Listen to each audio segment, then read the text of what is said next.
Coucou les amis et bienvenue sur ma chaîne It's Just Kiki. Bienvenue aux anciens et bon retour.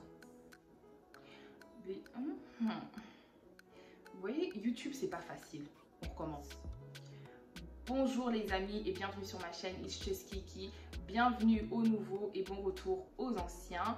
Aujourd'hui, je suis de retour avec une nouvelle vidéo dans laquelle je vais répondre aux quelques questions que vous m'avez posées sur Instagram. Donc, je vous ai dit de me poser quelques questions et j'ai reçu quelques questions. Il y avait des questions qui étaient un peu déplacées. Donc, je les ai supprimées parce que moi, je n'ai pas le time. Donc, voilà. Donc, je vais répondre aux quelques questions que j'ai sélectionnées. Et ensuite, on va évoluer. On va finir cette vidéo. Mais avant...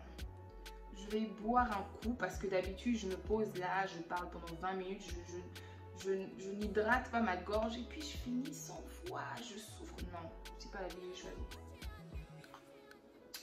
Fanta. Petit placement de produit.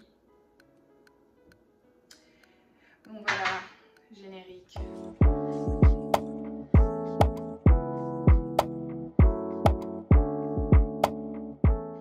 Dans la vidéo, avant de commencer la vidéo, comme d'habitude vous connaissez déjà, on like, on s'abonne.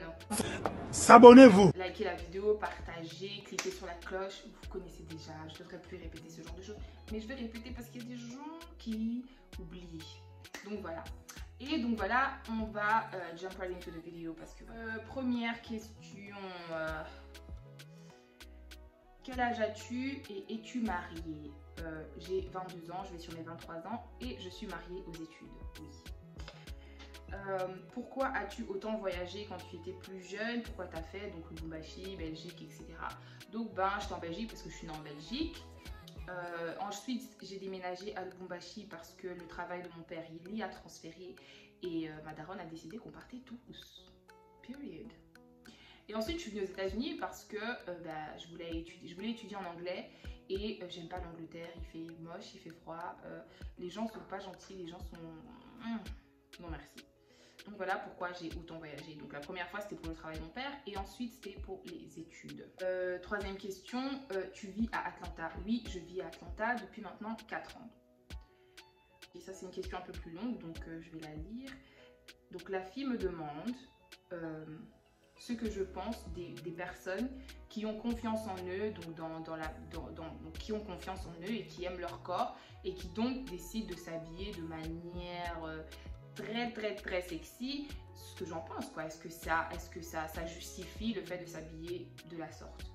À mon avis, je dirais que ton corps, c'est le temple du Saint-Esprit. Donc, je ne suis pas ici pour prêcher, je ne suis pas là pour vous donner des versets, non.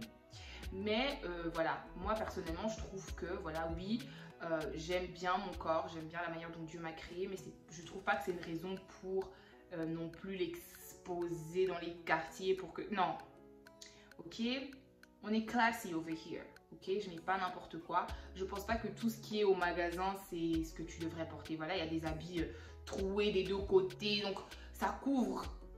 comme un habit qui n'est pas fini en fait. Pourquoi tu vas porter un bout de tissu qui n'est pas fini?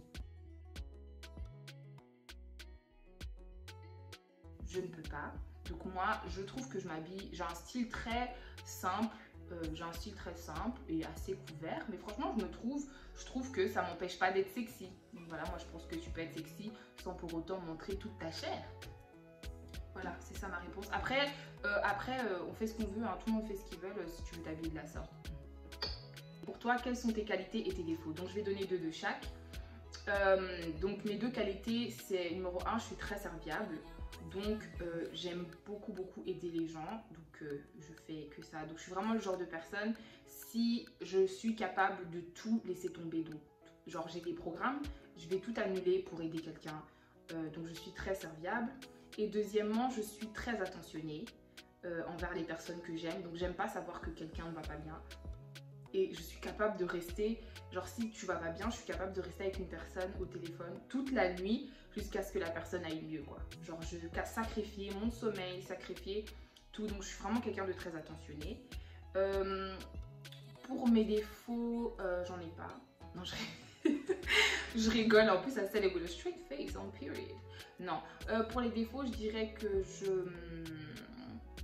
Mon premier défaut, c'est que je suis très distraite. Donc ça, je l'ai dit déjà dans une autre de mes vidéos. Encore une fois, t'as pas encore regardé, va regarder. Donc mon premier défaut, c'est que je suis très distraite. Voilà, il n'y a rien à ajouter. Et deuxième défaut, je dirais que je parle beaucoup. C'est pas toujours bien. Je parle beaucoup. Mais pas critiquer forcément, mais je parle juste beaucoup en fait. Donc ouais, voilà, c'est un défaut. Tout comme une qualité, parce que je mets les gens à l'aise, mais des fois... Quel est mon don de Dieu? C'est une très bonne question. Bah, déjà, le chant. Un don de Dieu, c'est quelque chose qui te vient sans que tu aies fait d'effort, donc sans que tu aies eu à, je ne sais pas moi, faire quoi. Donc voilà, déjà, le chant. Voilà, je suis née avec. Et deuxièmement, je dirais que les songes. Donc je suis quelqu'un qui... Je rêve, en fait. Vous avez entendu comment j'ai parlé et tout. Je suis quelqu'un qui, on dirait un pasteur ou une prophétesse, là. Non, mais voilà, je rêve, en fait. Donc Dieu me parle à travers les rêves. Donc je crois que ce sont mes deux dons. Après, il y en a beaucoup plus, hein, parce que Dieu a mis tellement de choses en moi, beaucoup de choses en moi. Après, je ne vais pas les dévoiler comme ça sur YouTube. Vous allez les découvrir petit à petit. Prochaine question, quelle était ta première langue? Donc ma première langue était le français, donc j'ai commencé par apprendre le français avec ma maman, et avec mes parents plutôt, et ensuite je suis passée au néerlandais, et ensuite j'ai appris le swahili parce que j'étais très curieuse de savoir ce que les parents se disaient. Vous voyez quand les parents se parlent en code pour que vous puissiez pas savoir ce qu'ils se disent? Moi j'ai dit, moi je vais savoir quelle tantine a trompé quel tonton et quel tonton a fait quoi à telle tantine. Donc j'ai commencé à apprendre le swahili toute seule, et le lingala j'ai appris à travers les théâtres et l'anglais à travers les films. Donc je suis quelqu'un, j'apprends les langues très facilement. Qu'est-ce que tu rêvais de faire étant enfant? Je vais vous faire rire. Mon père, je vais boire un peu. Mon père avait l'habitude de briser mes rêves. Je lui ai dit, papa, je vais être policière. Mais il y a des gens qui veulent être avocat. Toi, tu veux devenir policière. Ok. Papa, je veux devenir danseuse. Vous voyez quand tu regardes les clips de Chris Brown et les filles qui sont là? Moi, je me disais, mais oui, oh, ça c'est moi. Mon père m'a dit, donc toi, tu veux être danseuse? Jamais, jamais, jamais, jamais. Vous voyez, chez les Africains, danseuse, ça veut dire danseuse de confit. Mon père, il était là, non. Donc, je voulais faire tel, oh, je veux être chanteuse. Encore une fois, mon père était là, why? Mais parce que j'ai une belle voix, peut-être. Il a aussi boudé ça. Pour lui, c'était le basket ou rien. Obviously, rien. Parce que le basket, ce n'est pas ma tasse de thé. Donc, voilà. Non, j'ai voulu faire tellement de choses quand j'étais plus jeune, blague à part. J'ai voulu faire énormément de choses. J'ai voulu faire le droit, j'ai voulu faire beaucoup de choses. Ça m'a pris vraiment beaucoup de temps. Et jusqu'aujourd'hui, je ne sais pas vraiment où je vais exactement, mais bon, voilà. Ma saison préférée, qui est la prochaine question, c'est l'été. Montrer mes jambes. Non, je rigole.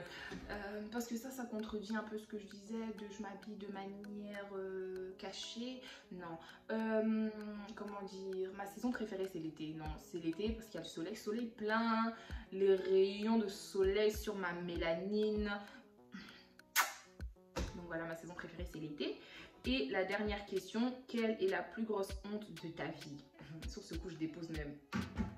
C'était même pas il y a très longtemps. On était à l'église dans une veillée de prière, ok? Donc, je vous explique. Veillée de prière, tout le monde est là posé, tout le monde est là et tout. Et on est tous assis. Et à l'époque, je vivais encore avec ma coloc et tout. Et elle avait une perruque, je crois que vous savez où je vais avec cette histoire. Elle avait une perruque comme ça, sur laquelle elle avait mis genre 4 boules de mèche en fait. Donc c'était une perruque qui pesait quoi. Et à ce moment-là, je savais pas encore comment on colle les perruques et tout. Je savais pas encore faire tout ça. Et puis je partais à l'église, c'était genre veillée de prière, donc là, ça commençait à 22 h. Donc commencer à coller des perruques pour aller à l'église à 22 h, et ce non. Donc avant d'aller à l'église, j'ai mis quoi? J'ai mis la perruque comme un chapeau, mais elle était lourde sur ma petite tête. Je suis à l'église et tout. Et tous les jeunes, donc moi j'étais vers l'avant. Non, j'étais genre au milieu. Et tous les jeunes garçons de l'église étaient derrière moi. Et alors, donc voilà, donc je t'ai posée comme ça sur la chaise et tout. Ah, le pasteur prêche, il prêche. Et puis je fais ha ha bam. La perruque tombe par terre. Oh hell no! Et alors, je me suis dit, soit je reste comme ça, peut-être les garçons n'ont pas remarqué. En fait, si c'était des filles, I wouldn't care. Et puis, c'est des garçons plus jeunes que moi. Mais c'était juste le fait que c'était le sexe opposé qui m'a déstabilisée. J'ai fait quoi? J'ai réfléchi très rapidement, j'ai fait un petit calcul rapide. J'ai dit, bon, je saute, j'entre dans le sol avec ma perruque. Ou bien, je deviens une petite souris. Ou bien, je ramasse la perruque et je la mets sur ma tête. Ben, les gars, j'ai fait quoi? Je me suis retournée, j'ai ramassé ma pépé. Je l'ai remis sur ma tête. Mais en me retournant, j'ai croisé le regard de plusieurs personnes qui n'ont pas pu s'empêcher de rire. Et c'était la honte de ma vie. Les gars, j'ai rougi. Avec mon teint noir mélaniné, j'ai rougi. C'était la honte de ma vie. Il y a plusieurs hontes, hein, mais je crois que celle-là, c'est la dernière en date. Donc voilà, pour les quelques questions qui m'ont été posées sur Insta. Je ferai peut-être une deuxième partie parce qu'il y a d'autres questions, mais je ne voulais pas que cette vidéo soit trop longue. Donc en tout cas, n'oubliez pas de liker, n'oubliez pas de commenter, n'oubliez pas de s'abonner. S'abonnez-vous. N'oubliez surtout pas de partager la vidéo. Je vous fais des gros bisous et je vous dis à la prochaine vidéo. Et qu'est-ce que je fais à la fin? Je dis quoi? Peace.